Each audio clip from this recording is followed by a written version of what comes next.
Arka membantu ibunya mempersiapkan segala sesuatu. Mulai dari memasang tenda, mengatur tata letak kursi, menambah lampu dan lain-lain. Ia dibantu banyak tetangga sekitar. "Nak Liana, jangan pulang dulu ya," ujar ibu Arka pada Liana yang saat ini tengah mengiris sayuran, bersama Rianti dan anak-anak gadis tetangga lainnya. "Iya Bu," ujar Liana. Beberapa menit yang lalu, ia mengatakan pada Amanda jika ia tak enak langsung pulang. Karena ada banyak pekerjaan di sini. Amanda bilang, tidak apa-apa jika Liana ingin membantu. Amanda akan memberikan uang saku tambahan dan tentu saja Liana sangat senang. "Mbak Liana, udah berapa lama pacaran sama Mas Arka?" Tiba-tiba Rianti melontarkan pertanyaan. Liana pun terkejut mendengar hal tersebut. Itu. Ibu suka sama kamu, Liana," ibu Arka berujar penuh senyuman. "Kamu anaknya baik dan sederhana, Arka harus punya istri yang seperti kamu. Tapi jangan buru-buru menikahnya, saling mendewasakan dulu." Ibu Arka kembali tersenyum. Sementara Liana tak punya pilihan lain selain ikut tersenyum pula. Malam itu acara syukuran berlangsung hikmat. Rio datang tapi tidak dengan Doni. Doni beralasan jika ia sudah ada janji dengan orang tuanya dan Arka pun memaklumi. Ketika tiba di kediaman Arka, Rio sempat terkejut dengan kehadiran Liana. Karena memang sejak hari pernikahan Arka dan Amanda, Liana sudah mencuri perhatian Rio. Namun malam itu, agaknya Rio tak menyadari jika telah terjadi sebuah kesalahpahaman. Orang tua Arka mengira jika Liana adalah pacar Arka. Ketika acara tersebut usai, Rio berpamitan. Tak lupa ia melirik ke arah Liana sebelum pulang. "Jagain, Kak," ujar Rio. "Jagain apaan?" tanya Arka. "Jodoh gue." Rio tertawa. Sementara kini Arka melirik ke arah Liana, ia tahu apa maksud dari perkataan Rio barusan. "Hati-hati, bro," ujar Arka kemudian. "Sip." Rio pun pergi meninggalkan tempat itu. Tiba-tiba Amanda menelpon. "Kak." "Iya. Aku ke kota tua ya." "Ngapain?" "Diantar siapa?" "Diantar supir, aku kebayang-bayang kerak telur sama sosis kemarin masa. Kan kamu bisa pesan pakai ojek online, men. Banyak kok yang jual." "Ya, tapi aku pengennya yang di situ. Pengen makan di tempat juga." Ya udah. "Nanti aku samperin ya, aku nganter Liana dulu." "Kalau kamu capek nggak usah, Kak. Biar aku pulang sama supir aja." "Nggak, nanti aku samperin. Supirnya jangan suruh pergi dulu sebelum aku sampai, biar bisa jagain kamu." Oke, aku tunggu ya Kak." "Iya, hati-hati." "Iya." Arka menutup telepon dan kembali pada ibunya yang masih mengobrol dengan beberapa orang di luar, termasuk Liana. "Gimana, Li? Udah siap?" tanya Arka. Liana mengangguk. "Ini dibawa pulang ya, Li." Ibu Arka memberikan sebuah plastik besar berisi makanan pada Liana. "Banyak banget, Bu," ujar Liana memperhatikan makanan tersebut. "Nggak apa-apa. Buat kamu makan bareng teman kamu atau siapa di kosan." "Makasih ya, Bu," ujar Liana kemudian. Ia pun mencium tangan ibu Arka. "Pa, ini Liana mau pulang," ujar Arka pada ayahnya. Ayahnya pun mendekat. "Hati-hati di jalan ya, Nak Liana." "Iya, Pak." "Liana pulang dulu ya, Pak." Liana mencium tangan ayah Arka. "Arka nanti naik apa?" tanya ibunya. Paling taksi Bu di depan," ujar Arka.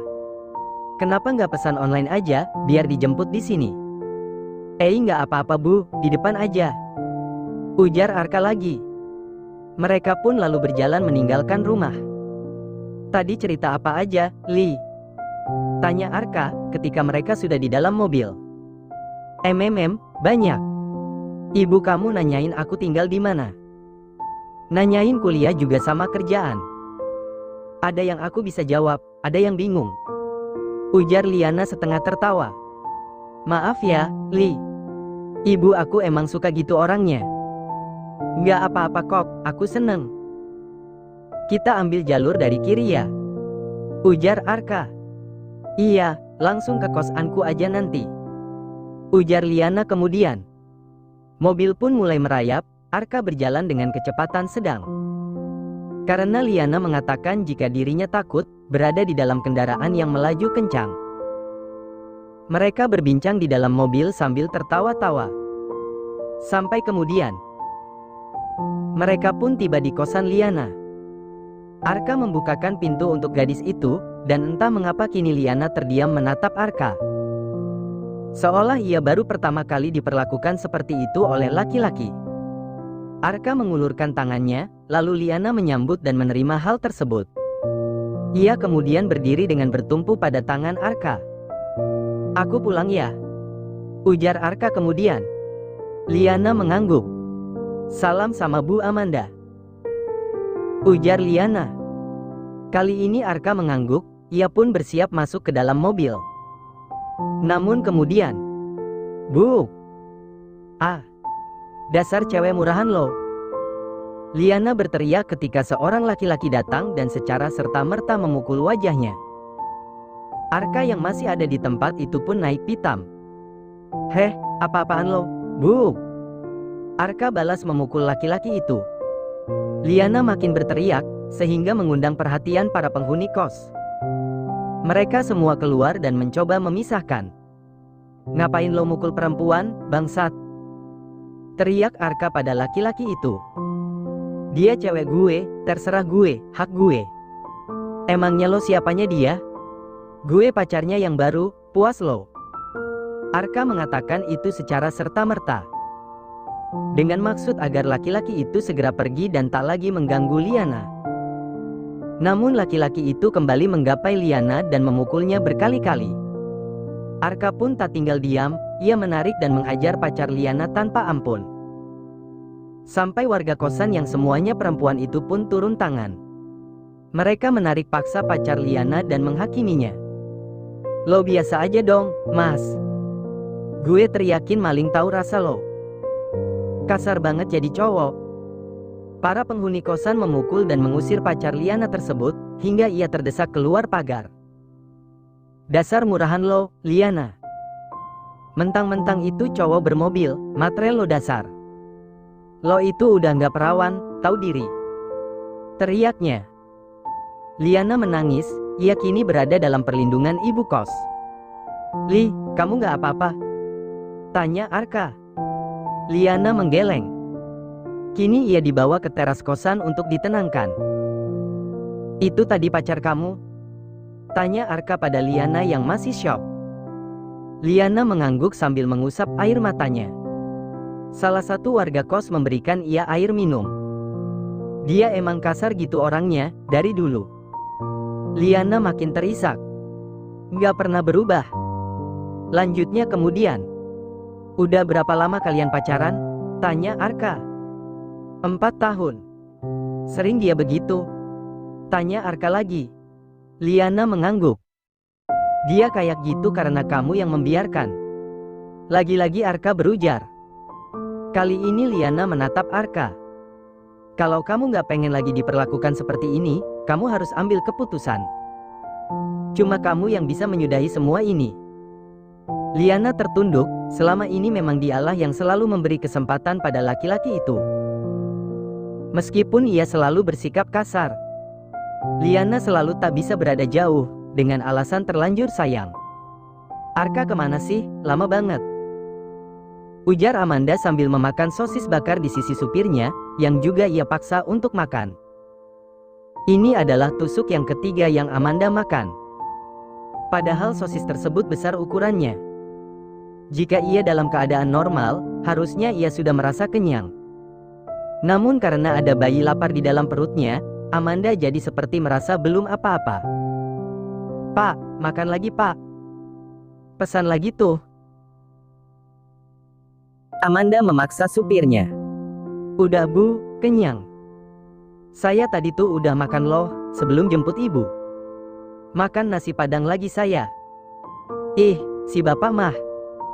Atau kalau bosen, beli yang lain Gi pak. Beneran, Bu. Saya udah nggak kuat makan terus, saya tinggal ngerokok dulu ya Bu. Ya udah, saya di sini ya, ujar Amanda. Supir itu pun kemudian menjauh untuk merokok. Menit berlalu, sebuah langkah turun dari mobil yang terparkir.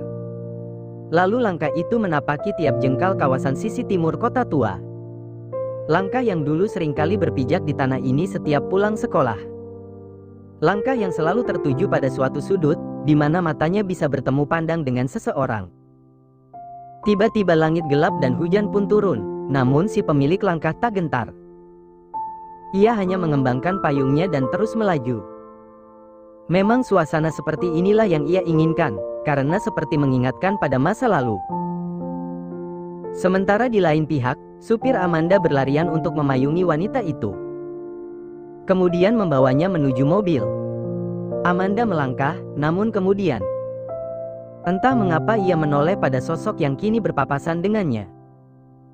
Sosok itu melangkah dalam dinginnya hujan. Dengan langkah tegap, tenang, seolah menikmati setiap terpaan yang jatuh ke bumi. Sang supir menarik Amanda untuk segera bergegas, wanita itu pun kembali melangkah. Dan pada saat ia memalingkan wajahnya, laki-laki itu menoleh. Ia melihat Amanda yang perlahan menjauhinya. Deh! Hatinya pun bergetar. Arka berlarian keluar dari mobilnya, sambil membawa payung. Kebetulan tadi di jalan ia menemukan penjual jas hujan yang juga menjual benda tersebut. Ia membeli karena mengira jika Amanda tidak membawanya, sementara hujan terlanjur turun. Saat ini memang sepertinya sudah masuk musim penghujan. Arka terus berlarian, meski genangan air membasahi sepatu dan celana yang ia pakai. Di dalam pikirannya, ia hanya ingin cepat menemukan Amanda. Pemuda itu terus berlari hingga kemudian beraak. Bahunya menabrak bahu seseorang. Arka terpaku, begitu pula dengan sosok laki-laki itu. Mata mereka saling bertemu dan hati mereka sama-sama merasakan sebuah perasaan yang tak biasa. Seperti sebuah isyarat atau lebih tepatnya firasat. Arka. Sebuah teriakan renyah terdengar, Arka menyadari jika itu suara Amanda. Dan benar saja, wanita itu berdiri di suatu jalan sambil dipayungi supirnya.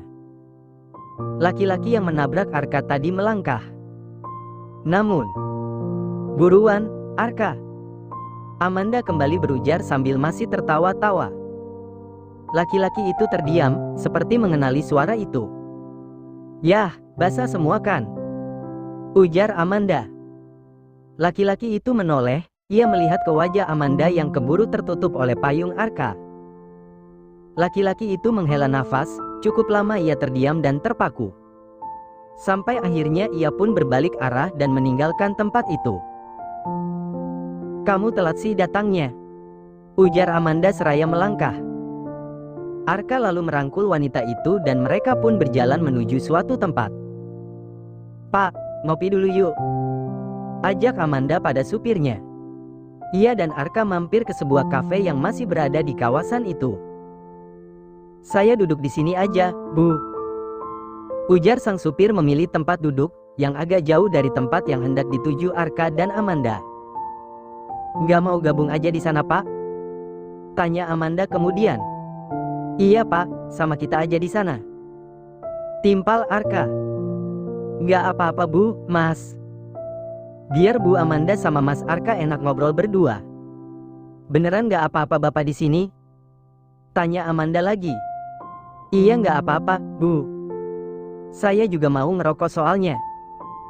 Kalau saya ngerokok di sana nanti ganggu Ibu. Oh ya udah deh, tapi nanti bilnya satuin aja ke meja saya ya. Bapak boleh pesan apa aja yang Bapak mau, banyak juga nggak apa-apa. Iya, Bu. Kita ke sana ya, Pak. Iya, Bu. Amanda dan Arka pun menuju ke meja yang mereka inginkan. Tempatnya berada di pojokan, dekat pajangan berupa buku-buku tua. Duh, hujan mulu deh. Ujar Amanda sambil meletakkan tas tangannya di salah satu kursi kosong. Udah masuk musim hujan sekarang, jawab Arka seraya melepaskan jaket dan menyampaikannya pada bahu kursi. Seorang pelayan mendekati mereka dan memberikan menu. Jangan ngopi, Arka mengingatkan. Iya, enggak kok, jawab Amanda. Udah tadi makan sosisnya? Tanya Arka. Udah, habis 5 kerak telur 2. Lagi-lagi Amanda menjawab. Arka tertawa sambil menggeleng-gelengkan kepalanya. Nih biang masalahnya nih. Amanda menunjuk perutnya, Arka pun mengelus perut buncit istrinya tersebut. Papa belum ngelus kamu seharian ini, Dek, ujar Arka seakan bicara dengan bayinya. Amanda hanya tersenyum, menatap perlakuan yang diberikan suami sirinya itu. Tadi gimana, Kak? Acaranya lancar? Iya, lancar. Bahan yang kamu beli masih sisa banyak banget. Sama ibuku sebagian disimpan, sebagian dibagikan ke tetangga, jawab Arka. Habisnya aku bingung, kayak yang aku bilang tadi pagi. Daripada sibuk nanya, ya udah aku suruh aja Liana beliin semuanya. Oh iya, ngomong-ngomong soal Liana. Arka menarik nafas. Kenapa? Tanya Amanda. Arka pun lalu menceritakan soal kejadian soal pacar Liana yang mengamuk di kosan tadi. Amanda terkejut, ia lalu menanyakan keadaan Liana. Liananya sih udah nggak apa-apa. Cuma aku khawatir mentalnya aja yang kenapa-kenapa, jawab Arka. Aku tuh udah sering bilang sama Liana. Bukan sekali dua kali, tapi udah berkali-kali. Dari yang bahasanya halus sampai paling kasar pun pernah, ujar Amanda. Liananya aja tambeng, ngapain coba mempertahankan cowok modelnya begitu. That's why aku nggak pernah mau nikah, takut dapet laki yang modelnya gitu. Kayak perlakuan papaku dulu ke mendiang mama. Lanjutnya kemudian, Arka menatap istrinya itu. Emangnya orang tua kamu? Papaku itu, laki-laki paling kasar yang pernah aku temui. Dan mamaku adalah orang yang nurut aja apa kata suami. Pandangan mata Amanda mulai menjauh, perlahan ingatannya pun tertuju ke masa lalu. Di saat orang tuanya sering bertengkar. Mamaku dibesarkan dalam keluarga yang sangat patriarki, di mana perempuan lahir cuma dididik untuk supaya siap jadi persembahan. Persembahan kepada laki-laki dan keluarga laki-laki. Mamaku dilarang kuliah oleh kakek nenekku, dengan alasan perempuan bakalan balik ke dapur, sumur, kasur ujung-ujungnya. Jadi sekolah nggak penting menurut mereka. Mama dijodohkan dengan papa, yang di dalam keluarganya, selalu ditanamkan bahwa laki-laki yang memegang kuasa. Suara Amanda terdengar penuh kemarahan saat menceritakan hal tersebut. Sejak awal menikah, papaku sudah kasar. Setiap kali mamaku mengadu ke orang tuanya, orang tuanya malah menasehati mama, bahwa perempuan itu tugasnya diam saja. Surga nunut, neraka katut. Lebih baik dipukul dan disakiti suami, daripada dicerai dan menjadi janda. Karena menjadi janda itu adalah aib bagi keluarga. Arka terus menatap Amanda. Ia tak menyangka di balik hidup Amanda yang serba mewah, terselip cerita memilukan seperti itu. Papaku selingkuh dengan mama tiri yang sekarang. Mamaku protes tapi malah dipukuli, di depan aku yang bahkan saat itu masih kecil. Mamaku jatuh sakit dan meninggal. Papa nikah sama istrinya yang sekarang. Itulah kenapa aku gak pernah percaya sama yang namanya pernikahan. Amanda menarik nafas sejenak lalu melanjutkan perkataan. Aku berusaha keras untuk sekolah, membangun kerajaan bisnis. Supaya perempuan-perempuan di luar sana sadar, bahwa kami semua lahir dengan tujuan. Lahir dengan kapasitas otak serta kekuatan yang sama aja dengan laki-laki. Arka terus menatap wanita itu. Kami lahir bukan hanya untuk sesembahan. Aku nggak pernah belajar memasak, nyuci baju, beresin rumah dengan tujuan supaya dipilih laki-laki, supaya diidamkan mertua. Aku belajar itu semua untuk diriku sendiri. Karena aku nggak mau jadi sesembahan, yang selalu harus menyenangkan suami dan keluarganya. Aku manusia, Aku juga punya hak hidup sendiri. Arka berdiri lalu memeluk Amanda, karena tangis wanita itu kini pecah. Ia tak berkata sepatah kata pun, hanya mencoba mengusap punggung wanita itu agar ia sedikit tenang. "Udah ya, kamu tenang," ujarnya setelah beberapa saat. Arka mengambil tisu dan menghapus air mata Amanda. "Maafin aku, Kak. Jadi curhat gini." Amanda lalu tertawa. Arka kembali duduk namun tetap memperhatikan istrinya itu. "It's okay," ujar Arka. Amanda menghapus semua air matanya, lalu kembali tersenyum. "Kamu mau minum apa?" tanya Arka kemudian. "Aku mau es krim," ujar Amanda. Arka pun tak melarangnya. Kali ini ia hanya ingin Amanda bahagia, walau itu hanya dari seporsi es krim. "Jangan nangis lagi ya." Amanda mengangguk dan kembali tersenyum.